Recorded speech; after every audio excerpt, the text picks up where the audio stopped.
वागर्थाविव संपृक्तौ वागर्थ प्रतिपत्तये जगतः पितरौ वंदे पार्वती परमेश्वरौ।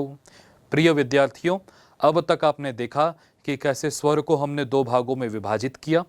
उसके बाद हमने व्यंजनों को चार भागों में विभाजित किया, जो थे स्पर्श वर्ण, अंतस्थ वर्ण, इसके बाद ऊष्म वर्ण और अंत में अयोगवाह। हम इसमें मात्राओं का संयोजन, कैसे स्वरों का संयोजन करते हैं, ये सभी चीज हम लोगों ने जानी। अब आइए विद्यार्थियों, आज हम संयुक्त व्यंजनों के बारे में जानते हैं। संयुक्त का मतलब आप समझ रहे हैं? संयुक्त मतलब ऐसे दो व्यंजन जो आपस में मिले हुए हों। जैसे हमने स्वरों को पढ़ते समय जाना था कि अ और ई को मिला करके अ और ई के संयुक्त कर देने से, मिला देने से एक ए वर्ण आ जाता था। ठीक इसी प्रकार व्यंजनों में भी ऐसे कई सारे वर्ण हैं जिसको हम आपस में मिला देते हैं तो एक नवीन ध्वनि हमारे यहाँ उत्पन्न होती है। प्रिय विद्यार्थियों, इस चीज को आप जानो कि देखो यहाँ लिखा हुआ है कि एकाधिक व्यंजन वर्णानाम मेलनेन संयुक्त व्यंजनानि भवन्ति। एक से अधिक व्यंजन वर्णों के मेल के द्वारा संयुक्त व्यंजन उत्पन्न होते हैं। समझ में आ रहा होगा मेरे ख्याल से मेरी बात। उदाहरण से और स्पष्ट कर देते हैं। जैसे कि आपने यहाँ पर क्ष पढ़ते हैं आप। क्ष अर्थात ये क्ष जो है, क्षत्रिय का जो क्ष है, उसको क्षमा का जो क्ष है, ये वास्तविकता में दो व्यंजनों को आपस में मिलाने से बना हुआ है।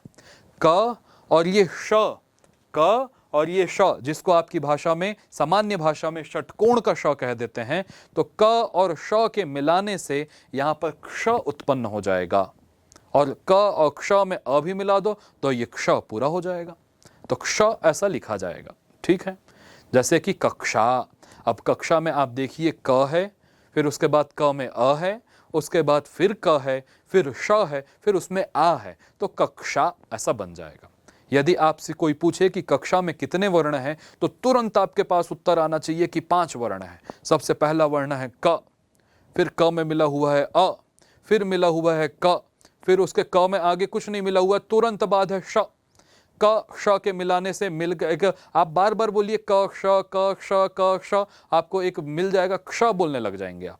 इसलिए आप कभी देखना कि आप इंग्लिश में भी जब क्ष लिखते हैं ना, तो KSHA लिखते हैं आप वहां पर, तो के वो यही का ही है।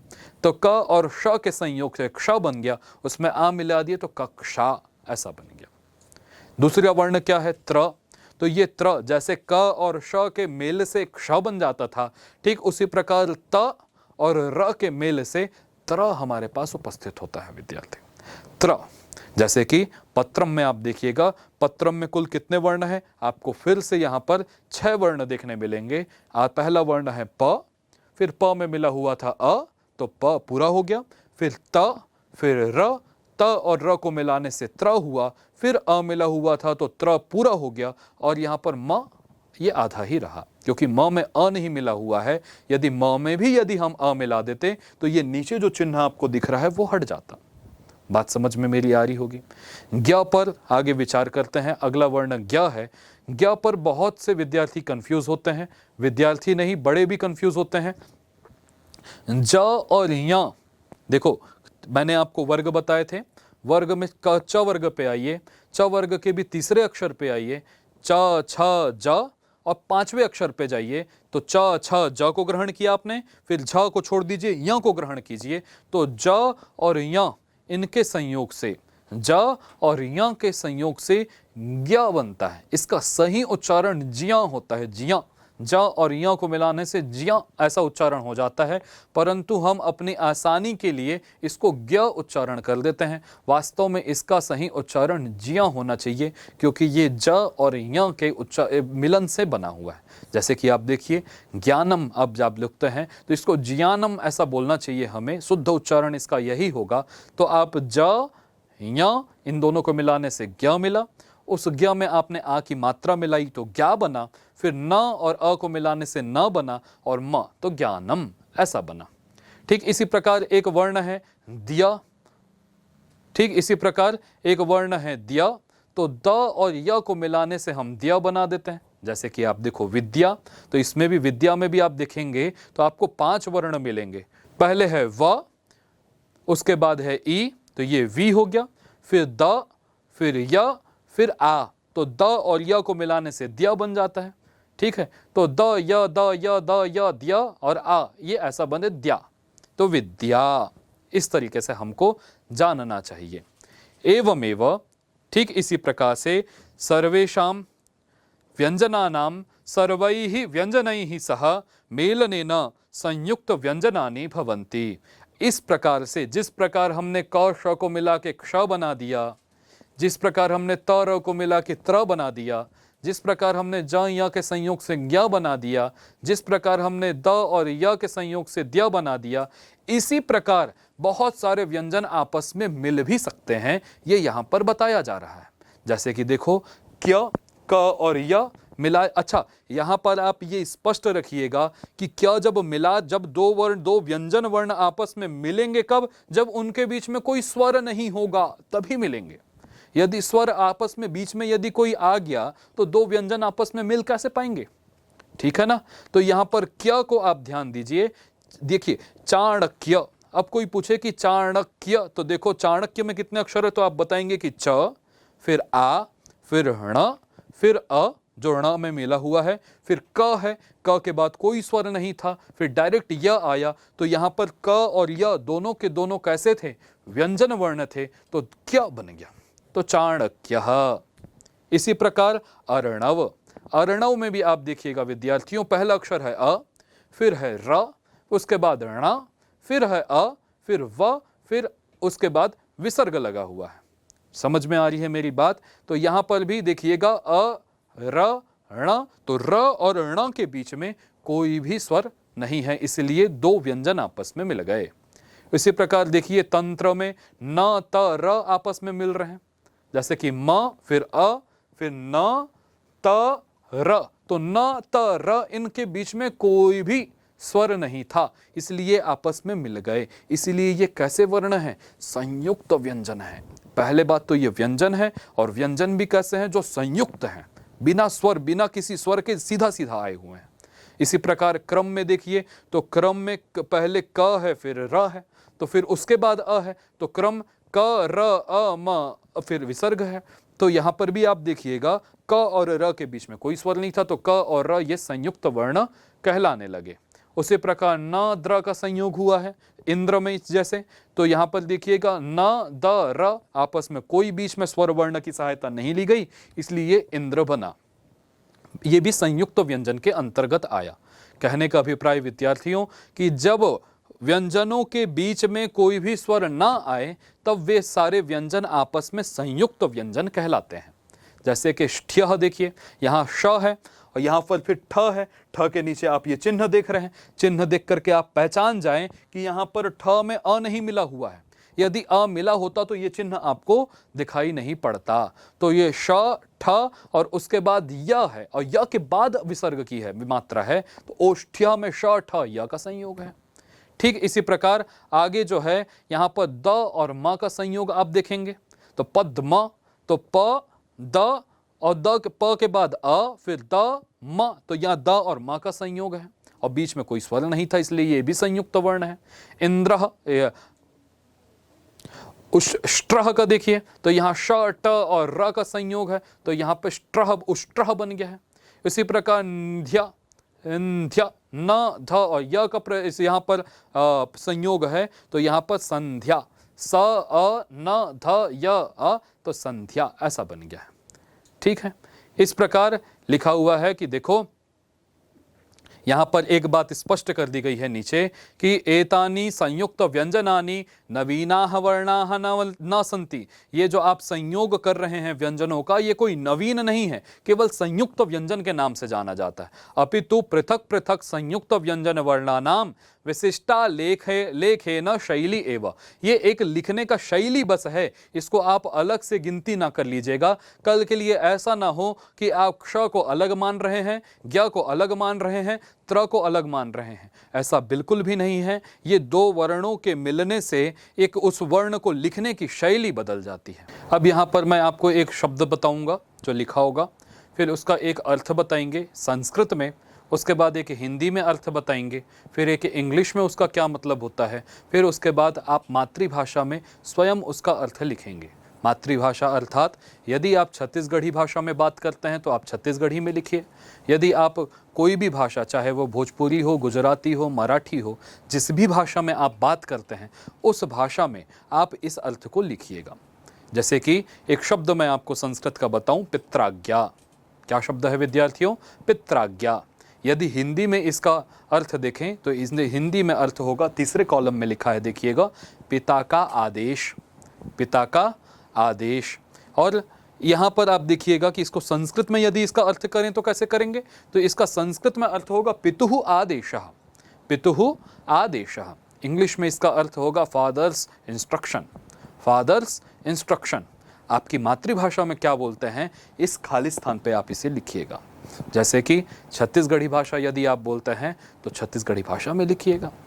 एक शब्द आपको मैं बताऊं विद्यार्थियों, ये सारे ही शब्द आपने अभी इस पाठ में पढ़े हुए हैं। आप लाकृति, तो लाकृति का मतलब क्या होता है? तो संस्कृत में पहले जाने तो लृ वर्णस्य आकृति ही। लृ वर्णस्य आकृति ही अर्थात जो हमने स्वरों में, देखिए आप स्वरों में ध्यान दीजिएगा कि हमने पढ़ा था कि रि री लृ, तो लृ भी एक वर्ण था ना, तो लृ वर्ण की जो आकृति है, जो ये आकृति जैसा हम बनाते हैं उसी को हम लाकृति कहते हैं। तो लृ वर्णस्य आकृति ही इति लाकृति ही। हिंदी में इसको बोल सकते हैं कि लृ वर्ण का रूप, और इंग्लिश में बोल सकते हैं शेप ऑफ लेटर लृ। शेप ऑफ लेटर लृ। इसी को लाकृति का एक अर्थ देखें तो लाकृति का अर्थ जो है हम कृष्ण जी से भी लेते हैं, क्योंकि कृष्ण जी जब भी वो, आप देखिएगा, आपने देखे होंगे कई चलचित्रों में, जब कृष्ण जी बांसुरी बजाते हैं ना, तब वो अपने पैरों की आकृति कुछ इस लृ के समान बनाते हैं। अर्थात एक पैर को दूसरे पैर के ऊपर रख करके इस लृ जैसी कोई आकृति बनाते हैं, इसीलिए हम कृष्ण जी को भी लाकृति कहते हैं। मेरी बात समझ में यहाँ तक आई होगी। अगला शब्द है विद्यार्थियों अर्णव। अर्णव का अर्थ होता है समुद्र। जिस प्रकार समुद्र को भी हम कई नामों से और जानते हैं, समुद्र को भी हम सागर कह देते हैं, जैसे हिंदी में सागर है, और भी इसके कई सारे जो है पर्यायवाची हमको प्राप्त होते हैं। संस्कृत में अर्णव, अर्णव अर्थात इसको समुद्र भी कहते हैं, हिंदी में इसका अर्थ सागर होता है, और यहाँ पर इंग्लिश में इसका अर्थ सी है या ओशन भी बोलते हैं। इसी प्रकार एक शब्द है उष्ट्र। ये सारे शब्द आपके पाठ में आ गए हैं। उष्ट्रः, उष्ट्रः का मतलब होता है क्रमेलकः। क्रमेलकः अर्थात ऊंट। ऊंट को संस्कृत में आपको दो संस्कृत मिल गई, क्रमेलकः या फिर उष्ट्र। संस्कृत में दो संस्कृत आपको मिल गई, और इसी को इंग्लिश में क्या बोलते हैं ये सब आप सुपरिचित है, कैमल। बाह्यम, बाह्यम अर्थात बहिस्थान, बहिस्थितम, जो बाहर में स्थित हो उसे हम बाह्य कहते हैं। जैसे कि हम ज़्यादातर देखते हैं कि हमारे यहाँ जो वो तुलसी का जो पौधा होता है वो घर के बाहर होता है, तो ये तुलसी का जो पौधा है वो कहाँ स्थित है? तो बाह्यम अर्थात बाहर में स्थित है। इसी को हम हिंदी में बाहरी कह देते हैं और इंग्लिश में एक्सटर्नल कहते हैं। ठीक है। इसके बाद एक शब्द आएगा ग्रहणम। ग्रहणम अर्थात स्वीकरणम या धारणम, स्वीकार करना या धारण करना अर्थात ग्रहण करना। तो स्वीकार करना या पकड़ना इसका हिंदी अर्थ हो गया, और इसका इंग्लिश में होगा टेकिंग या होल्डिंग। टेक करना, होल्ड करना, पकड़ना। इसके बाद एक वज्रम है। तो वज्र जो है वो एक, जैसे कि वज्र एक प्रकार का वेपन होता था जो इंद्र प्रयोग किया करते थे। जिस प्रकार भगवान विष्णु अपने जिस शस्त्र का उपयोग करते हैं उसे हम क्या कहते हैं? उसे हम चक्र कहते हैं। जिस प्रकार शिवजी जो जिस वेपन का उपयोग करते हैं उसे हम त्रिशूल कहते हैं। ठीक इसी प्रकार जो इंद्र का जो वेपन था जिसको हम आयुध संस्कृत में कहते हैं उसे हम वज्र कहते हैं, या हीरकम, आयुध को ही हीरकम। तो इंद्र का जो वो वज्र, इंद्र का जो आयुध होता था, शस्त्र होता था, उसी का नाम वज्र है, या इंद्र का शस्त्र, या वज्र माने हीरा भी होता है। इंद्राज वेपन या डायमंड। ओके। दृष्टा, दृष्टा अर्थात यह पश्यति अर्थात देखने वाला। जैसे कि अभी मैं आप लोगों को देख पा रहा हूं या आप मुझे देख पा रहे हैं, तो हम सभी क्या हैं? दृष्टा हैं। देखने वाला दृष्टा होता है। तो हिंदी में अर्थ होगा देखने वाला, और इंग्लिश में होगा स्पेक्टेटर। सही पढ़ रहा हूं मैं? है स्पेक्टेटर। तो इंग्लिश में इसका अर्थ होगा स्पेक्टेटर। ठीक है। इसके बाद एक शब्द आपको मिलेगा ब्रह्म। ब्रह्म का अर्थात परमात्मा होता है, इसी को हम हिंदी में परमेश्वर कह देते हैं और इंग्लिश में इसको अल्टीमेट रियलिटी या वन सुप्रीम गॉड। ओके, एको ब्रह्म द्वितीयो नास्ति इत्यादि बहुत सारे वाक्य आते हैं, उसी को इन्होंने इंग्लिश में वन सुप्रीम गॉड इत्यादि तरीकों से कह दिया है। देवाह, देवाह एक शब्द है विद्यार्थियों, जिसे हम सृष्टेः पूज्याः शक्त्यः विभूतयश्च, अर्थात देव वो हैं जो संसार में पूजनीय शक्तियां एवं विभूतियां, अर्थात जैसे पूजनीय कौन है, गंगा, तो वो भी देव है। पूजनीय कौन है, पर्वत इत्यादि, वो भी देव है। अर्थात जो मानव के लिए जो परोपकारी सिद्ध होते हैं वे सभी देव की कोटियों में आ जाते हैं, चाहे वे जल हो, चाहे वे अग्नि हो, चाहे वो पहाड़ हो, चाहे और अन्य शक्तियां, चाहे वो वायु हो। इसी को इंग्लिश में कहा गया है divine forces, powers and entities of the universe. Okay, आगे ऋषि शब्द आया है। ऋषि शब्द, अच्छा आपको मैं फिर से ये याद कराऊं, ये सारे ही अर्थों को आपको अपनी मातृभाषा में लिखनी है भाई। अपने मातृभाषा में आपको क्या बोलते हैं शक्तियों को, आपको सभी को लिखना है। ऋषि, ऋषि वे होते थे जो मंत्रों को जिसने पहली बार देखा वो ऋषि कहते थे। जैसे कि आपको एक दो शब्दों में मैं इसे समझाऊं, ऋग्वेद, यजुर्वेद, ये हमारे यहाँ 4 वेद होते हैं, ऋग्वेद, यजुर्वेद, सामवेद, अथर्ववेद। इनके मंत्रों को साक्षात भगवान ने लिखा, लेकिन सबसे पहले मनुष्यों में जिनने इस मंत्रों के दर्शन किए उसे हम ऋषि कहते हैं। ठीक है, तो इसीलिए लिखा हुआ मंत्र दृष्टा, मंत्र को देखने वाला, सब सर्वप्रथम जानने वाला, या उसी ऋषि को हम हिंदी में तपस्वी कह देते हैं और इंग्लिश में उसे सेग या सीर कहते हैं। सेज है, उसी को हम इंग्लिश में सेज या सीर कह देते हैं। ठीक है, अगला शब्द है प्रगति ही। प्रगति ही अर्थात बढ़ना, इसी को हम संस्कृत में उन्नति बोल देते हैं। आपकी प्रगति हो रही है, आपकी उन्नति हो रही है, तो ये एक ही बात है। इसी को हम हिंदी में विकास और इंग्लिश में डेवलपमेंट कहते हैं। आपकी भाषा में इसे क्या कहते हैं आप निश्चित रूप से आगे लिखिएगा। ब्रह्मचारी एक शब्द है विद्यार्थियों। ब्रह्मचारी का अर्थ होता है जो विद्या संयम व्रति, जो विद्या जो संयम करे, जो धैर्य रखे, उसे हम ब्रह्मचारी के नाम से जानते थे। विद्या और संयम व्रत रखने वाला, अर्थात ब्रह्मचारी वो है जिसको हर चीज में संयमित रहना होता है। खाने में भी एक संयम बनाना है, धन कमाने में भी एक संयमित रहना है, कब उठना है कब बैठना है, जो ये संयम रखे, इसी को हम ब्रह्मचारी कहते हैं। इसी को इंग्लिश में सेलिब्रेट कह दिया गया है। इसके बाद एक शब्द आया है जाह्नवी। जन्हू ऋषि की जो पुत्री थी वो जाह्नवी कहलाई, इसीलिए हम जाह्नू ऋषि की जो पुत्री थी उन्हीं का नाम था गंगा, इसलिए हम गंगा को हम जाह्नवी के नाम से जानते हैं। क्यों? क्योंकि वो जन्हू ऋषि की पुत्री थी। यहाँ पर हिंदी में लिखा भी हुआ है जन्हू ऋषि की पुत्री अर्थात गंगा, ऋषि जन्हूस डॉटर गंगा। इसके बाद सप्तऋषि ये शब्द आया है। सप्तऋषि का मतलब होता है कि 7 ऋषियों का समूह।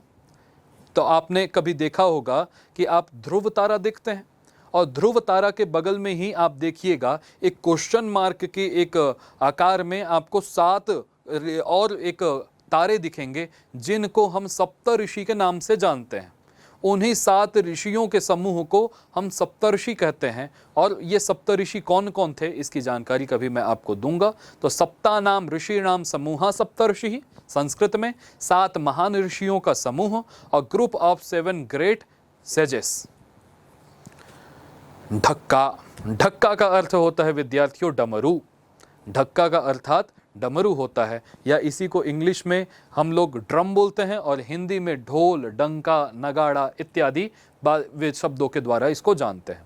आगे आने वाले समय में जब एक आपको मैं अगली कक्षा में कभी आपका परिचय कराऊंगा तो वहाँ पर शिव जी के डमरू को बजाते हुए ही ये संस्कृत के जितने वर्ण उत्पन्न हुए हैं ये सारे अ, आ, ई ये क ख ग जितने भी ये वर्ण हैं, ये सारे के सारे वर्ण शिव जी के डमरू से उत्पन्न हुए हैं। वहां पर एक श्लोक आता है, वह श्लोक है विद्यार्थियों, नृत्तावसाने नटराज राजो ननाद ढक्काम नव पंचवारम उद्धर्तु कामा सनकादि सिद्धा नैतद विमर्शे शिवसूत्र जालम। यहाँ पर ननाद ढक्काम, ढक्काम ननाद, ढक्काम को बजाया अर्थात डमरू को बजाया। यहाँ ढक्का का अर्थ डमरू, डंका या नंगाड़ा इत्यादि होता है, जिसे हम इंग्लिश में ड्रम कह देते हैं।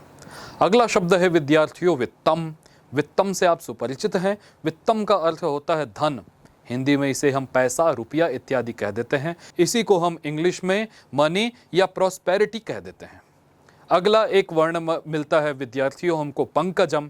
पंक का मतलब होता है कीचड़, और कीचड़ से जो उत्पन्न हो वो होता है पंकज। पंकज, जो कीचड़ से कौन उत्पन्न होता है, तो कमल। इसलिए कमल की संस्कृत जो है वो पंकज है, जिसे संस्कृत में पद्म भी कहते हैं और इंग्लिश में लोटस हम सब जानते हैं। विद्यार्थियों संधि, संधि का अभिप्राय यह है कि दो वस्तुओं के मेल को हम संस्कृत संधि कहते हैं। दो वस्तुओं के मेल को हम संधि कहते हैं, चाहे वो दो वस्तु कुछ भी हो सकता है कि एक पेन और उसका कवर जब आपस में मिल जाए तो ये पेन और कवर की संधि हो गई।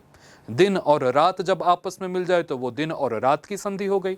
इसी प्रकार जब दो अलग अलग कलर आपस में मिल जाएं तो वो भी दो वर्णों की संधि हो गई। वर्ण अर्थात रंग भी होता है, और वर्ण अर्थात यहाँ पर ये अ आ ई से भी हम अभिप्राय रखते हैं।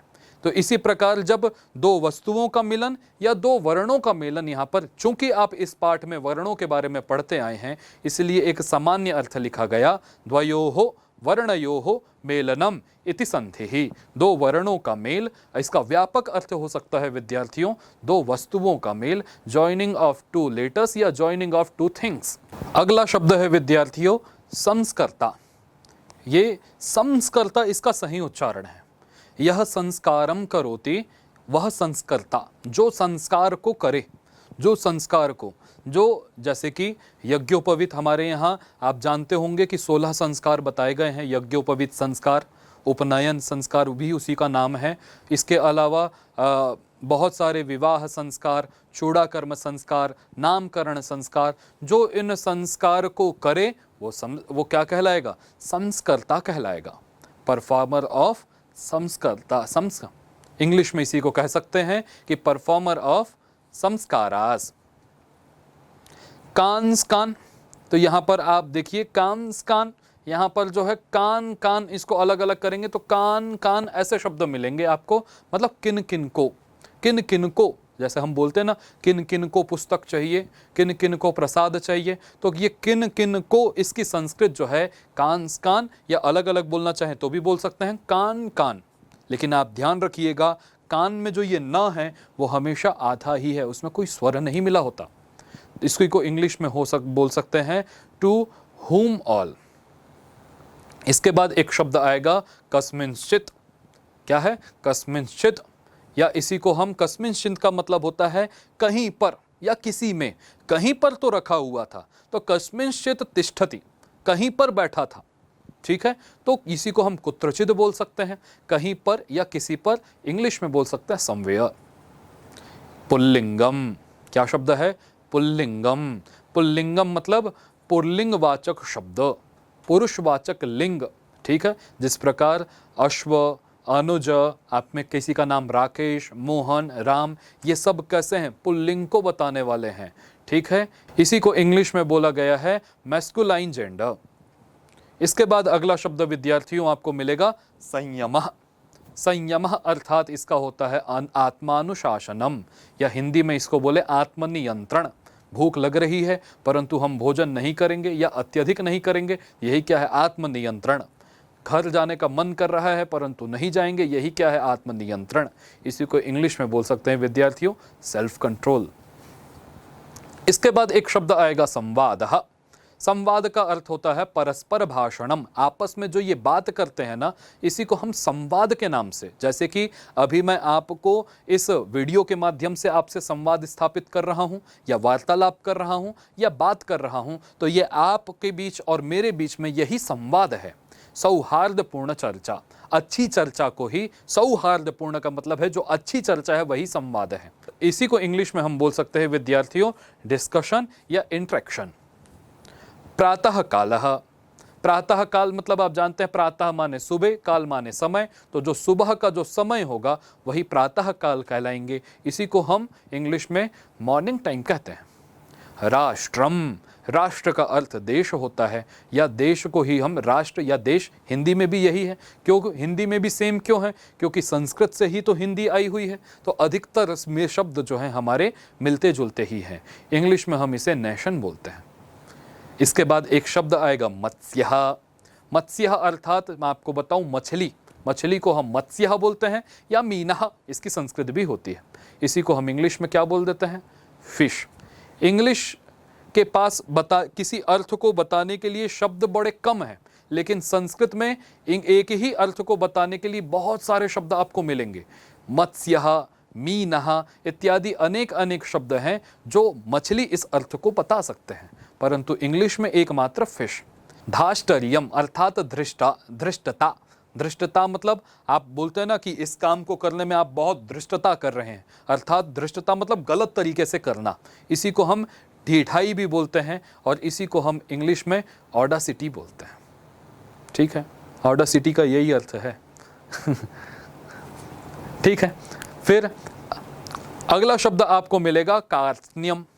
पढ़ने में थोड़ा दिक्कत होगा।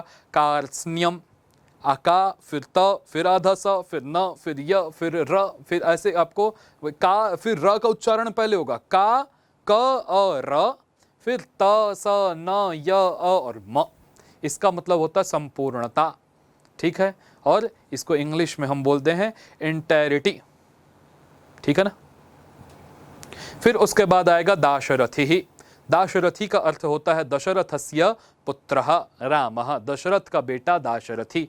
जिस प्रकार वसुदेव का पुत्र वासुदेव हो गया, जन्हू की पुत्री जाह्नवी हो गई, उसी प्रकार दशरथ का पुत्र दाशरथी कहलाएंगे। दशरथासन राम। नरेंद्रः, अगला शब्द क्या है? नरेंद्रः।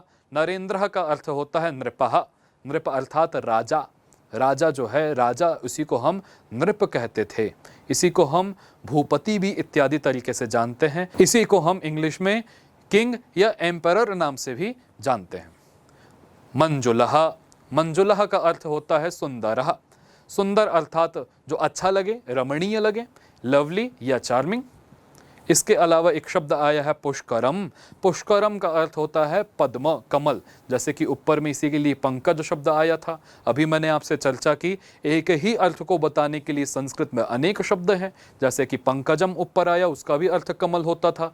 पुष्करम, पद्मम, नीरजम इत्यादि सभी का अर्थ कमल होता है। और लेकिन इंग्लिश में केवल और केवल एक शब्द मिलेगा, वो है लोटस। स्वस्तिकः। स्वस्तिक का आप चिन्ह जानते होंगे, अपने घर में आप देखिएगा एक स्वस्तिक का चिन्ह बना होता है, जिसकी आकृति कुछ इस तरीके से होती है। इसे हम फ्लाई फ्लोट या ऑस्पिशियस सिंबल भी कहते हैं। संगणकम, इस शब्द से आप परिचित होंगे। संगणकम अर्थात संगणक यंत्रम, गणना करने वाले जो यंत्र है, उसी को हम जो गणना करे उसे हम संगणक कहते हैं। इसी को हम इंग्लिश में कंप्यूटर कह देते हैं। कंप्यूटर, इस शब्द से आप भली भांति परिचित होंगे। कंदुकः, कंदुक को हम गेंद, जिससे आप चाहे वो टेनिस का हो, चाहे वो अब टेनिस खेलने के लिए भी गेंद की आवश्यकता होती है, हॉकी खेलने के लिए भी गेंद की आवश्यकता होती, क्रिकेट खेलने के लिए तो है ही, तो इसी को हम कंदुक के नाम से जानते हैं, जिसे इंग्लिश में बॉल कह देते हैं। आगे एक शब्द आया एकैकः। एकैकः, एकः एकः, एकैकः मतलब प्रत्येक। प्रत्येक मतलब हर एक। ऐसे जैसे मैंने प्रयोग किया कि देखो प्रत्येक, यहाँ 10 विद्यार्थी खड़े हुए हैं और मैंने कहा कि इन 10 विद्यार्थियों में से प्रत्येक को पुस्तक दे दो, अर्थात प्रत्येक मतलब ईच वन, हर एक को आप दो। इसके बाद एक शब्द आया अजह। अजह का मतलब यहाँ पर बकरा से लिया गया है, उसी को हम संस्कृत में छागह भी कह देते हैं और इंग्लिश में उसे गोट भी कहा जाता है। इसके बाद एक शब्द आपको मिलेगा वधूः। तो वधू शब्द का अर्थ होता है परिणीता संस्कृत में, या विवाहिता नारी। यहाँ पर इंग्लिश हिंदी में गलत लिखा हुआ है, उसका अर्थ होगा विवाहित नारी नहीं, विवाहिता नारी, मैरिड वुमेन। ठीक है। इसके बाद मातृणम। मातृणम का मतलब होता है माता का ऋण। जो माता का ऋण जो पूरे जीवन में हम नहीं चुका पाते, वही माता का ऋण है। इसी को हम इंग्लिश में कह सकते हैं विद्यार्थियों, सन्स इंडेप्टेडनेस टू मदर, अर्थात माता का ऋण। ठीक है। इसके बाद एक शब्द आएगा, क्तम का मतलब होता है कल्पितम, अर्थात माना हुआ। इस सपोज्ड बोलते हैं ना, सपोज तुम प्रधानमंत्री होते, अर्थात कल्पितम, कल्पित, कल्पना कर लो। लृकार, लृ वर्ण, अभी हमने ऊपर में पढ़ा कि लृ वर्ण से आकृति, इसी को हमने यहाँ पर देखो, लृ वर्ण को यहाँ पर लृ वर्ण या लेटर लृ भी कह दिया गया है। ओम, ओम को हम प्रणव कहते हैं, या इसी प्रणव को एकाक्षर ब्रह्म कहते हैं। इसके पीछे भी एक बहुत कहानी है, कभी समय मिला तो मैं निश्चित आपको सुनाऊंगा। नेम ऑफ ब्रह्मा, ये नॉट ब्रह्मा नहीं, ये ब्रह्मा, लेकिन इंग्लिश में क्या पढ़ते हैं, ब्रह्मा। ठीक है। औषधम, औषधम को हम भेषजम अर्थात औषधि, दवाई इत्यादि, उसको हम मेडिसिन बोलते हैं, तो दवाई इत्यादि को ही हम औषधम बोलते हैं संस्कृत में। इसके बाद एक शब्द आएगा जिह्वा, जिह्वा अर्थात रसना, रसना अर्थात ये जीभ, और इसी को इंग्लिश में हम बोल देते हैं टंग। फिर नामधेयम, नामधेय अर्थात होता है नाम, इसी को हम संज्ञा भी कह देते हैं कि आपका नामधेय क्या है, आपका नाम क्या है, या आपकी संज्ञा क्या है, या इसी को हम इंग्लिश में बोलेंगे तो आपका नेम क्या है। भगनी, भगनी को हम स्वसा भी कहते हैं संस्कृत में, और ये को हिंदी में बहन और इंग्लिश में सिस्टर कहते हैं। भ्राता, भ्राता को अनुज भी कहते हैं या अग्रज, यदि वो भ्राता छोटा है तो वो अनुज है, अगर बड़ा है तो अग्रज है। इसी प्रकार उसे को हम ब्रदर कहते हैं इंग्लिश में। पितामही, पितामही मतलब हमारे पिता की माता, अर्थात हमारी दादी, इसी को हम इंग्लिश में पैटर्नल ग्रैंड मदर कहते हैं। पितामह, पितामह का अर्थ होता है पितुहु पिता, अर्थात हमारे पिता के पिता, अर्थात हमारे दादा, जिसे इंग्लिश में पैटर्नल ग्रैंडफादर कहेंगे। इसके बाद एक शब्द आएगा मातामही, तो मातामही का मतलब होता है मातुहु माता, अर्थात हमारी माता की माता हमारी नानी, और उसको हम बोलेंगे मैटरनल ग्रैंड मदर। उसी प्रकार माता महा अर्थात हमारे माता के पिताजी, हमारे नाना, उसको हम इंग्लिश में बोलेंगे मैटरनल ग्रैंडफादर। सुश्री, सुश्री जैसे हम लिखते हैं ना, सुश्री अमुक नाम है किसी का जिसका विवाह नहीं हुआ है, कुमारी, उस सुश्री अर्थात कुमारी, इसी को हम इंग्लिश में मिस कह देते हैं। श्री, श्री माने लक्ष्मी या सुंदरता। ठीक है। इसी को आप इंग्लिश में कह सकते हैं गॉडेस ऑफ प्रॉस्पेरिटी। यहाँ उपाधि, उपाधि मतलब विशिष्टता या विशेषता, जैसे कि टाइटल हम लिखते हैं ना, तिवारी, चतुर्वेदी या फिर द्विवेदी, अर्थात द्विवेदी का मतलब क्या है, ये दो वेदों को पढ़ने में विशेषता थी इसलिए द्विवेदी है, इसलिए उसका टाइटल बन गया। जो 4 वेदों को पढ़ने में सक्षम था वो चतुर्वेदी था, जो 3 वेदों को पढ़ने में सक्षम था वो त्रिवेदी था, तो ये उसकी विशेषता हुई ना, इसलिए यही उसका टाइटल बन गया। प्रथम नाम, फर्स्ट नेम या पहला नाम, जैसे कि किसी का नाम है, बहुत सारे नाम हो सकते हैं, उपेंद्र कुमार शर्मा, तो पहला नाम हो गया उपेंद्र, फिर मध्य नाम हो गया कुमार, और अंतिम नाम हो गया शर्मा। इसी प्रकार ये तीनों क्रम से दिया हुआ, प्रथम नाम, मध्य नाम, अंत्य नाम, जिसको हम इंग्लिश में first name, middle name, last name, English में जो है पहला नाम, बीच का नाम या अंतिम नाम, इस तरीके से हम जानते हैं। इसके बाद कुल नाम, कुलस्य, गोत्रस्य, वंशस्य वा नाम, कुल, गोत्र या वंश का नाम या फैमिली नेम, जैसे कि उदाहरण के लिए जिस कुल में हम उत्पन्न हुए, जैसे मैं अगस्त्य ऋषि के कुल में उत्पन्न हुआ हूं तो मेरा कुल है अगस्त्य। कोई भरद्वाज ऋषि के कुल में उत्पन्न हुआ है तो उसका कुल हो जाएगा भरद्वाज। इसी को हम फैमिली नेम कह देते हैं। इसके बाद विद्यार्थियों आइए कुछ अभ्यास करते हैं। यहाँ पर कुछ चित्र दिए हुए हैं, आप इस चित्र को पहचानिए और पहचानने के बाद बताइए कि इस चित्र को हम संस्कृत में क्या कहते हैं। जैसे कि पहला उदाहरण है, ये चित्र को आप देख करके पहचान सकते हैं कि ये चित्र गणेश भगवान का है। अब ये चित्र देखिएगा विद्यार्थियों, इस चित्र को आप देख करके बताइए कि ये क्या है। इसका संस्कृत में नाम होता है नासिका। क्या? नासिका। अगले चित्र पर चलते हैं। अगला चित्र है ये विद्यार्थियों, इसे हम संस्कृत में कपोतः बोलते हैं। क्या बोलते हैं? कपोतः। इसी को हम हिंदी में कबूतर कह देते हैं। फिर ये आप ये इस मैप को देखिए विद्यार्थियों, इस मैप को तो आप बहुत अच्छे से परिचित होंगे। इसी मैप को हम कहते हैं भारतम। क्या कहते हैं विद्यार्थियों? भारतम।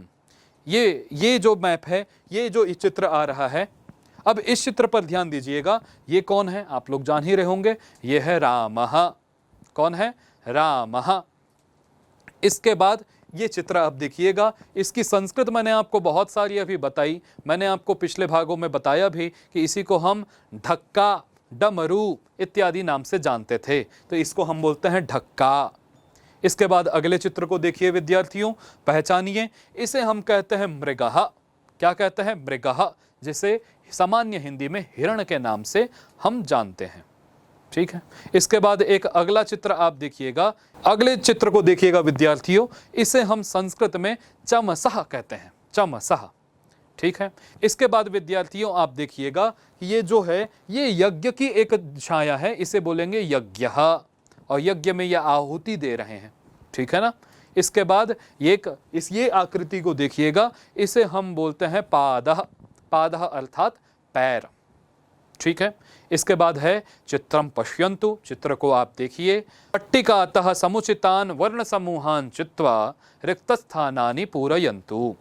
अर्थात कहने का अभिप्राय यह है कि यहाँ पर आप इन वर्णों को पहचानिए, इन चित्रों को देख करके इस चित्र को पहचानिए, फिर इसके आगे जो एक वर्ण दिया हुआ है उस वर्ण से आप इसका पूरा का पूरा नाम लिखिए, या जहां पर छूटा हुआ है वहां पर लिखिए। जैसे कि इस चित्र को देखिए और लिखिए कि प आधा लिखा हुआ है, फिर आपको बीच में लिखा होगा फिर जम, तो इसका पूरा मिला देंगे तो पंकजम। ठीक है।